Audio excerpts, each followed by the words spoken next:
I didn't go into the details of reparations because that is not yet on the table for us. There were statements made, and there, of course, as St. Maarten, we were a bit concerned, all the countries, as to statements being made about funding being available or being made available as of next year in the budget of the Dutch government, and an amount was mentioned. I needed clarity from the State Secretary that that is not the final discussion. And she mentioned that no, they had to put something in the budget, and so that's the start. And they mentioned also two different areas, education and I believe awareness of history, the realities of history. And in our discussions with the State Secretary, we talked about the lack of information on island, and hopefully that would form part of the discussions. And that's why for us, it's a premature discussion to even discuss what reparations will take place.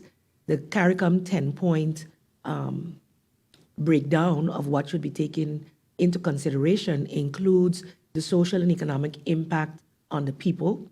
It includes where is the leftover vestiges of colonialism and slavery still evident in our community, and what is the financial picture attached to that. What I did also highlight to the State Secretary is that the things we're experiencing today with the 12.5%, the manner in which we are still communicated with, still leaves a bitter taste in the mouth of the people, because she was trying to understand why there appears to be a reluctance on the side of St. Maarten with this. Our lack of involvement from the beginning and the manner in which the meetings have been organized to date shows for us a lack of respect for the reality of, while you are ready to apologize, it cannot be at your pace.